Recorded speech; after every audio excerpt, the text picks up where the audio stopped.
I was wiping down the marble countertop in the penthouse kitchen when my stepmother Victoria swept in, her Louboutins clicking against the hardwood floor. She didn't look at me. She never did. To her, I was just part of the furniture, another piece of my father's old life that she tolerated because she had to. Elena, she said, not even turning around as she poured herself a glass of wine. I need you to clear out the studio by tomorrow. The realtor is bringing clients at noon. My hands stilled on the counter. The studio? But Dad's paintings are going to the dump where they belong. She finally glanced at me, her expression somewhere between boredom and contempt. Your father wasted 20 years playing artist when he should have been building something real. I'm not going to waste another day on his hobby. I felt something crack inside my chest, but I kept my face neutral. I'd learned that skill early in the 5 years since Dad married Victoria. Show emotion, show weakness, and she'd use it against you. What about the penthouse? I asked quietly. Victoria smiled, the kind of smile that never reached her eyes. Ryan and I are selling it. The market's hot right now. We should clear at least 4 million. Ryan. Her son from her first marriage. He was 32, worked in consulting, which meant he lived off his mother's money and treated me like I was the help. Which, I suppose, I was.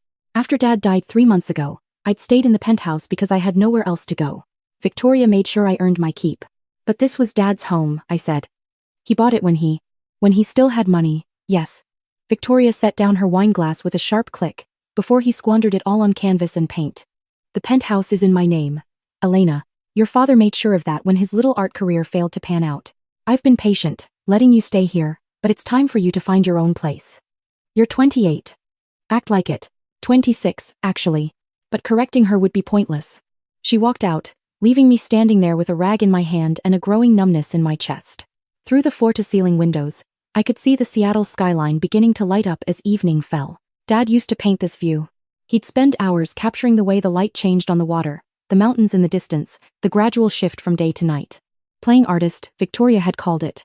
My father, Ricardo Rodriguez, had been a painter. Not a famous one, not anymore. But there was a time, before I was born, when his work had hung in galleries across the country. Then something happened, the art world moved on. His style fell out of favor. He made some bad investments, and by the time I came along, he was teaching art classes to pay the bills. He never stopped painting though. Never stopped believing that maybe, someday, people would see his work the way he saw it.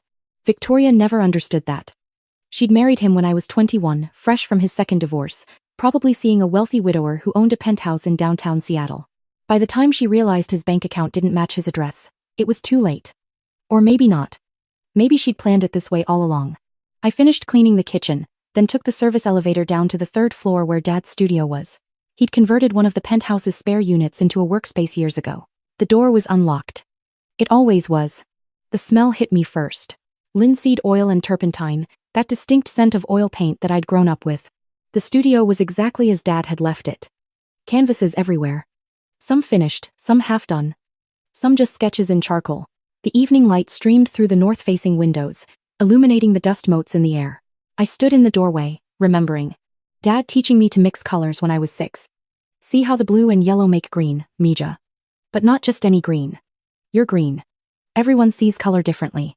Dad letting me stay in the studio while I did homework in high school. The sound of his brush against canvas, a steady rhythm in the background. Dad, 3 months ago, pale and thin from the cancer, squeezing my hand. Keep painting, Elena. Promise me. Don't let anyone tell you it's a waste. I'd promised. But I hadn't picked up a brush since his funeral. The next morning, Victoria and Ryan showed up at the studio with a moving crew. Everything goes, Victoria announced, gesturing broadly at the canvases. The furniture can be donated. The paintings, she wrinkled her nose. Just trash them. No one wants amateur landscape paintings. Ryan was on his phone, barely paying attention. He never paid attention to anything that didn't directly benefit him. I watched the movers start grabbing canvases, stacking them carelessly against each other. Oil paint takes years to fully cure. Some of these were recent. They'd smear, damage each other. At least let me sort through them, I said. Some of these might be valuable? Victoria laughed. Elena, sweetheart, your father tried for 30 years to sell these paintings. No one wanted them. What makes you think they're worth anything now? She picked up a canvas, one of Dad's Sunset series. He'd spent months on these, trying to capture the exact quality of light on Puget Sound in late summer. This art is garbage, she said, reading the title taped to the back. Dad always titled his work. How pretentious. Garbage is right. She handed it to a mover. Make sure these all go to the dump. I don't want them cluttering up the donation center. Something in my chest turned to ice. I watched them work for another hour, hauling away my father's life's work like it was trash. Victoria left after 30 minutes. Ryan stayed, scrolling through his phone, occasionally barking orders at the movers. When they took a break for lunch, I made my move. The studio had a back room, a small storage space where Dad kept older work. The movers hadn't gotten to it yet. I slipped inside and started looking through the canvases stacked against the walls. Most of them were from years ago. I recognized paintings from different periods of Dad's career. His early work, bold and experimental. His middle period, more subdued, more commercial. And then his later work, the paintings he'd done after he stopped trying to please galleries and just painted what he loved. At the very back, covered in a drop cloth, I found a stack of paintings I'd never seen before. They were different from his usual style. Darker, more abstract. And they were layered. I could see where he'd painted over older work, building up texture and depth. I pulled out the top canvas and carried it to the window where the light was better. It was a portrait. A woman's face, rendered in thick, expressive brushstrokes. But something about it seemed off. The way the paint was applied, the colors beneath showing through in places. I'd watched Dad paint my entire life. I knew his techniques. And this felt deliberate. Like he was hiding something. On impulse, I grabbed a palette knife from the work table and gently scraped at a corner of the canvas where the paint seemed thickest. The top layer came away easily. Too easily. It was fresh, maybe only a few months old. Beneath it was something else entirely. I kept scraping, carefully, my hands shaking. The portrait dissolved away, and underneath was a completely different painting. This one was older. The paint was fully cured, cracking slightly with age. And it was beautiful. A still life, rendered in a style I'd never seen my father use. Loose and impressionistic, with a mastery of light that took my breath away. In the bottom corner was a signature. Not my father's. The signature read, Vasily Kandinsky, 1922. I sat down hard on the floor, the canvas still in my hands. Kandinsky. I'd studied art history in college before I dropped out to take care of Dad during his first round of cancer treatments. Kandinsky was one of the founders of abstract art, one of the most important painters of the 20th century. His work sold for millions. This couldn't be real. Could it? I looked at the stack of covered canvases. There were at least 10 more. My phone buzzed. A text from Ryan. Where are you? Movers need access to the back room. I texted back. Just finishing something. 5 minutes. I needed to think. If these were real, if my father had somehow acquired original works by major artists and hidden them under his own paintings. Why? Why would he do that? And then I saw it. Tucked into the frame of the Kandinsky was a folded piece of paper. I pulled it out and opened it. My father's handwriting. Eleanor, if you're reading this, I'm gone and you found what I hoped you'd find. I'm sorry for the deception, Mija, but I had no choice. These paintings were your grandfather's. He was a collector, back in Spain before the war. When Franco came to power, the family had to flee. They could only take what they could carry. Your grandfather brought these. 12 paintings by masters. Kandinsky, Miro, Dali, Picasso.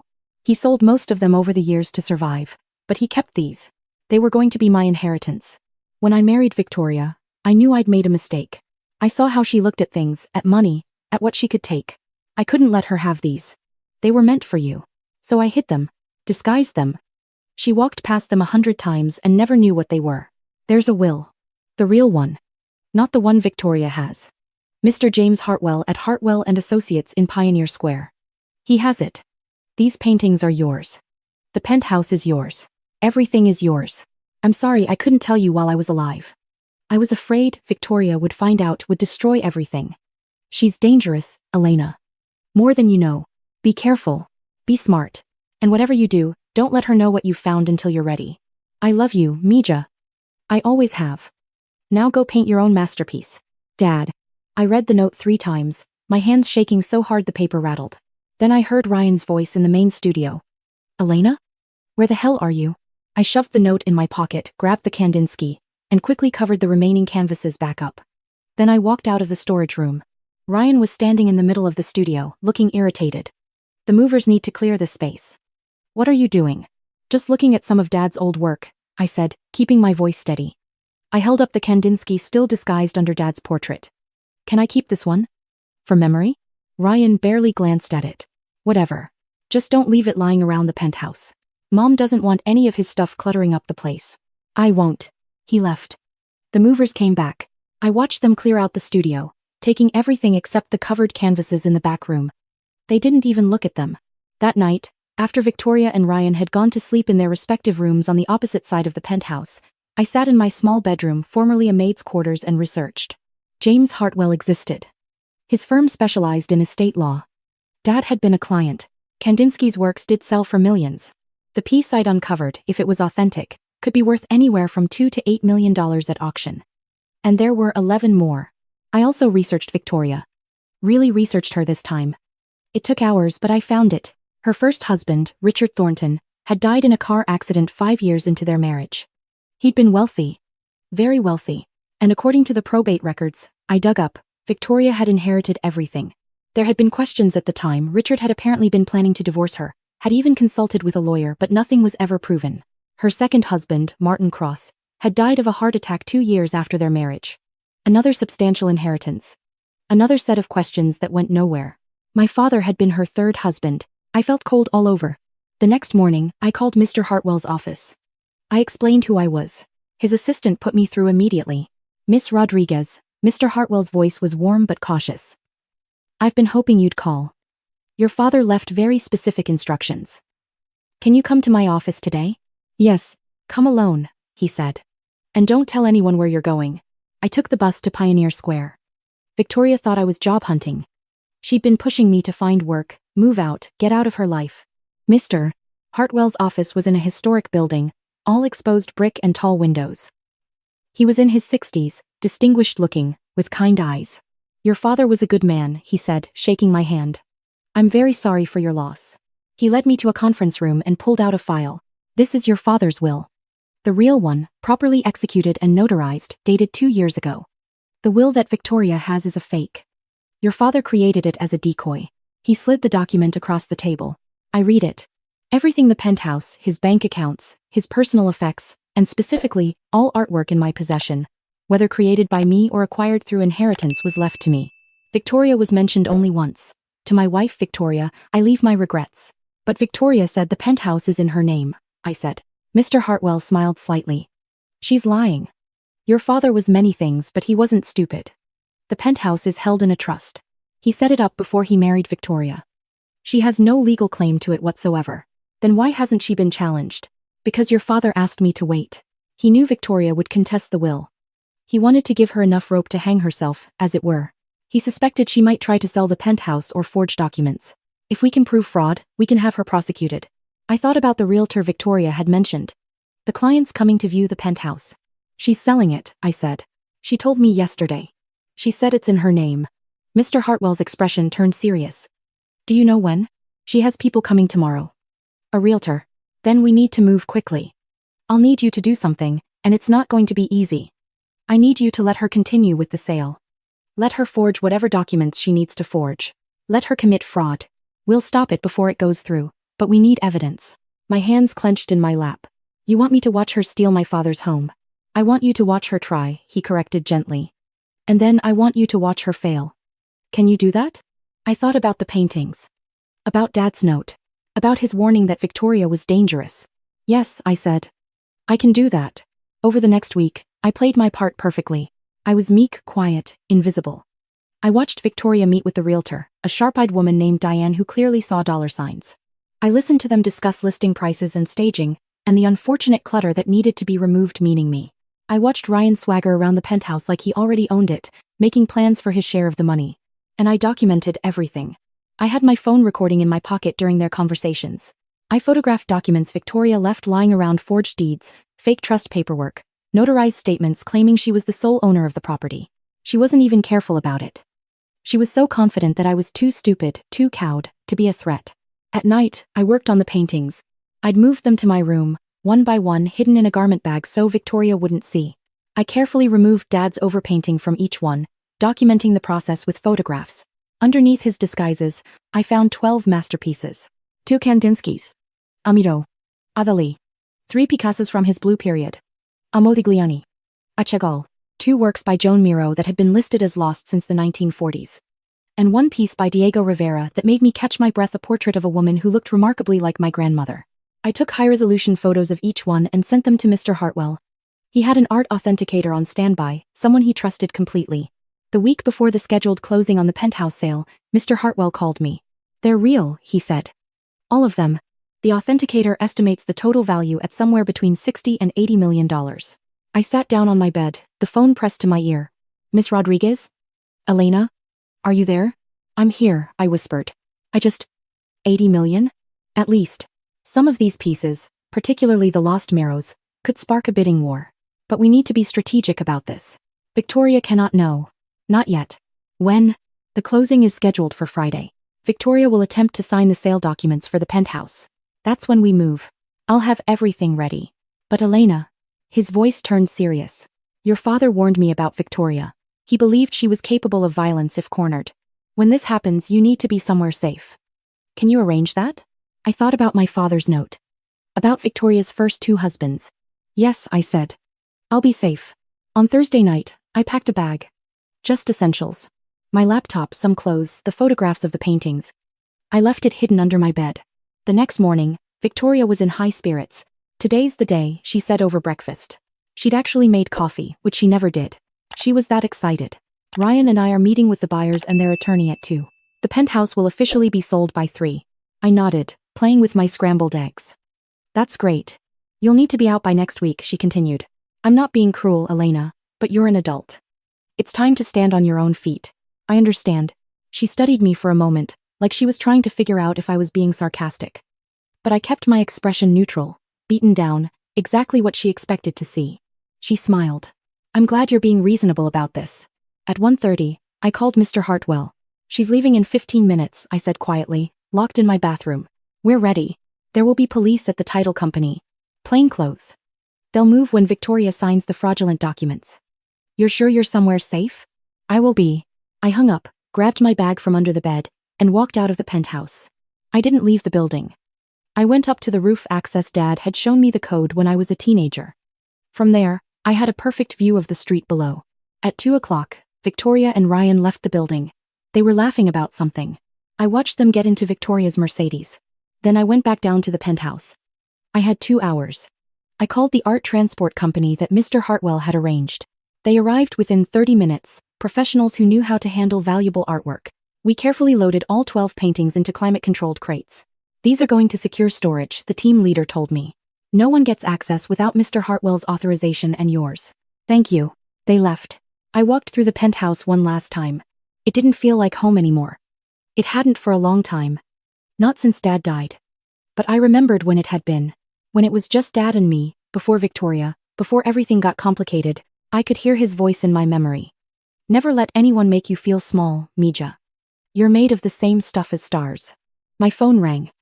Mr. Hartwell. It's done, he said. Victoria signed the documents. The police arrested her the moment the pen left the paper. Ryan tried to run. He didn't get far. I sat down on Dad's favorite chair by the window, the one where he used to sit and watch the sunset. What happens now?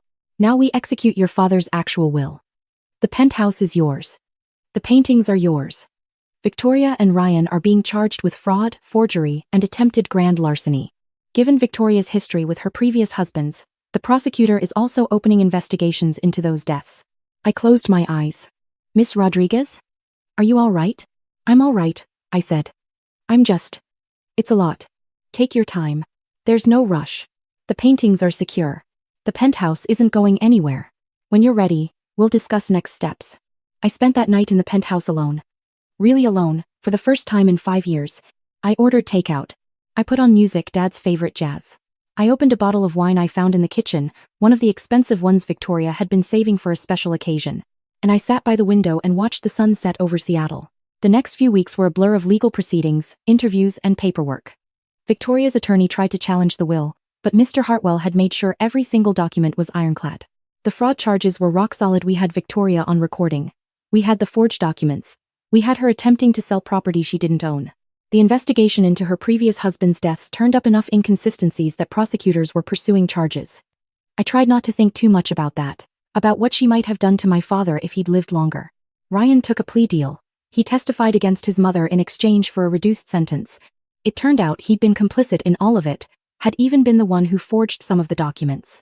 I didn't go to the trial. Mr. Hartwell said I didn't have to, that my deposition was enough. Instead, I did something else. I found an art conservator, the best in Seattle. Together, we worked on properly restoring the 12 paintings, removing my father's overpainting carefully, preserving both the masterpieces underneath and his work on top. These disguises, the conservator said one day, studying one of the Picassos. They're actually quite good. Your father had real talent. I know, I said quietly. In the end, I decided not to sell all the paintings. Not right away. Maybe not ever. I kept 3. The Diego Rivera portrait, because it was family. One of the Kandinskys, because it was the first one I'd found. And a small Picasso sketch, because Dad had hidden it inside a painting of me as a child, and that felt significant. The other 9 went to auction. The 2 Lost Miros alone sold for $43 million. I used some of the money to set up a foundation in my father's name, the Ricardo Rodriguez Foundation for Emerging Artists. It provides grants and studio space for artists who are struggling, who are told their work isn't commercial enough, isn't valuable enough, isn't worth it. Artists like my father had been. I kept the penthouse, but I converted Dad's studio back to what it was meant to be. A workspace. I paint there now. Every day. I'm not good yet. I'm not anywhere close to the level of the masters whose work I uncovered. But I'm learning. I'm practicing. And I'm not playing at being an artist. I'm not hiding. I'm not pretending. I'm just painting. 6 months after Victoria's arrest, I got a letter from her attorney. She wanted to see me. She was claiming she'd been trying to protect me, that everything she'd done had been for my benefit, that I'd misunderstood. I threw the letter away. Some people don't deserve your energy. Don't deserve your anger or your forgiveness or your time. I learned that from chess. From watching my father play when I was young. Sometimes the best move is not to engage. Sometimes you just remove yourself from the board and let your opponent destroy themselves. A year after everything happened, I had my first gallery show. Not of the masterpieces, those were locked away, except for the 3 I'd kept for myself. But of my own work. My own paintings. The opening night was small. Intimate. Just friends I'd made, other artists from the foundation, Mr. Hartwell and his wife. I stood in front of my paintings, these imperfect, amateur attempts at capturing light and color and emotion, and I felt something I hadn't felt in years. Pride. Not because they were worth millions. Not because critics would write about them. But because they were mine. Because I'd created them. Because I'd kept the promise I'd made to my father. There was one painting in particular that drew attention. It was a portrait of a man sitting by a window, watching the sunset. You couldn't see his face, just his silhouette against the dying light. But somehow you knew he was at peace. I titled it The Artist. A woman approached me during the opening. She was older, maybe in her 70s, elegantly dressed. This piece, she said, pointing to the portrait. It's beautiful. There's such love in it. Thank you, I said. It's my father. He would be very proud of you. I felt tears prick my eyes. I hope so. She smiled and moved on to look at other paintings. Later, after everyone had left, I stood alone in the gallery. The city lights twinkled outside the windows. Somewhere out there was the penthouse, the studio, the life I'd built from the ashes of my father's death and Victoria's betrayal. I pulled out my phone and opened to a photo I'd saved. It was the note my father had left me, the one hidden in the Kandinsky. Go paint your own masterpiece, he'd written. I'm working on it, Dad, I thought. I'm working on it. And for the first time in a very long time, I felt like I was exactly where I was supposed to be. Not invisible, not small. Not garbage to be thrown away. Just Elena Rodriguez. Artist. Daughter. Survivor. And that was enough. More than enough. It was everything.